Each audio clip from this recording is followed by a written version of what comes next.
नमस्कार दोस्तों, स्वागत है आपका सचिन यादव ऑटोटॉक्स के फ्रेश न्यू एपिसोड में। सो गाइज, E20 पेट्रोल आज की सबसे बड़ी प्रॉब्लम साबित हो चुकी है। ठीक है, अब इसके कारण आपकी कार या बाइक को जो E20 कंप्लायंट नहीं है उसको क्या क्या नुकसान है, साथ ही जो है XP95 में कितना पेट्रोल आता है जो कि इंडियन ऑयल का एक अपर लेवल का फ्यूल जो है होता है, तो उसमें कितना पेट्रोल और कितना एथेनॉल आता है, इन सब चीजों के बारे में आज की इस वीडियो में बात करेंगे। So let's start.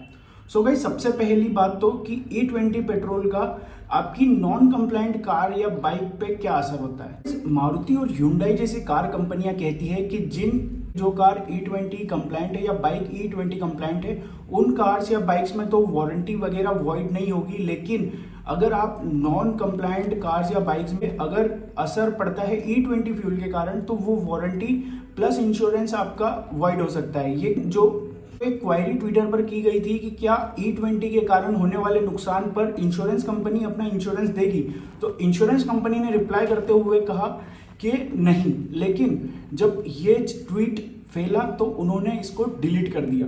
अब किसकी जिम्मेदारी, सरकार की, इंश्योरेंस कंपनीज की, कार मैन्युफैक्चरर्स की, या फिर जो है आपकी? तो जवाब है आपकी।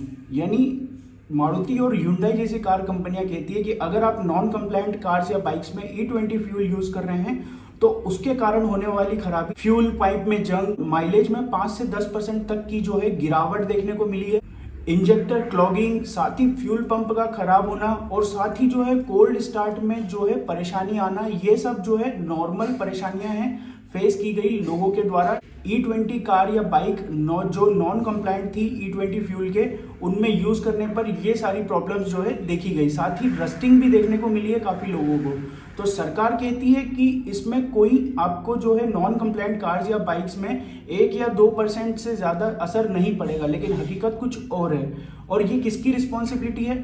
इसकी रिस्पॉन्सिबिलिटी सिर्फ आप पर आ रही है। ये सारी कंपनियां और सरकार जो है इस बात को प्रूफ करती है। कुछ लोग कहते हैं कि XP95 पेट्रोल में E20 फ्यूल नहीं मिला होता, यानी E20 यानी एथेनॉल 20 जो है नहीं मिला होता, तो ये सरासर गलत है। एथेनॉल जो है उसमें भी अब जो है XP95 में पूरा 20% एथेनॉल मिला होता है, 10 से 15% नहीं, पूरा 20%। लेकिन उसमें एक प्रॉफिट ये होता है कि एडिटिव्स मिले होते हैं, जिसके कारण जो है कार या बाइक को जो E20 कंप्लायंट नहीं है उनको कम नुकसान होता है।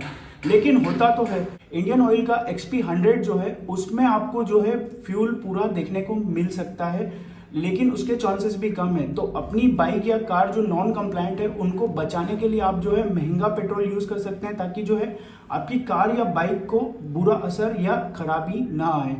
तो ये सब चीजें जो है E20 कंप्लायंट फ्यूल के कारण जो है देखने को मिल रही है, और साथ ही XP95 जैसे फ्यूल में भी आपको जो है एथेनॉल की मिक्सिंग मिल रही है, और ये सारी चीजें आपकी कार या बाइक जो नॉन कंप्लायंट है उनमें प्रॉब्लम क्रिएट कर सकती हैं। और वहीं जब मैन्युफैक्चरर्स पे बात आ रही है तो वो वारंटी वॉइड करने की बातें कर रहे हैं, और जो इंश्योरेंस कंपनी है वो इंश्योरेंस देने से मना कर रही है किन कार्स या बाइक्स को जो E20 फ्यूल अपनी कार्स या बाइक्स में डला रहे हैं जो नॉन कंप्लायंट है। सबसे ज्यादा नुकसान इस चीज से हो रहा है किसको?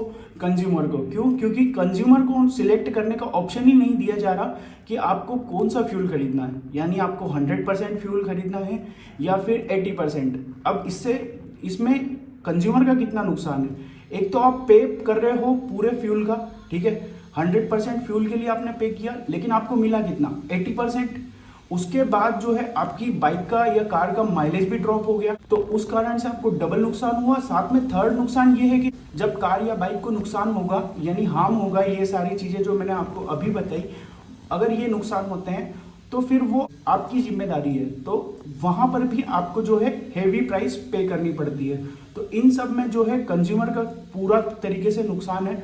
इसीलिए E20 फ्यूल जो है एक गलत डिसीजन है गवर्नमेंट की तरफ से, यानी आपको सिलेक्ट करना चाहिए। हालांकि ये गवर्नमेंट के बेसिस पे, अगर कंट्री के बेसिस पे देखा जाए तो ये सही ऑप्शन है, लेकिन कैसे? क्योंकि क्रूड ऑयल जो है हम इंपोर्टर है, हमारे यहाँ पर नहीं मिलता है क्रूड ऑयल ज़्यादातर, लेकिन विदेशों से जैसे रशिया वगैरह से हम इंपोर्ट करते हैं, तो देश का पैसा बचता जरूर है, लेकिन क्या कंज्यूमर जो मिडिल क्लास है, क्या वो इसका नुकसान झेल पाएगा?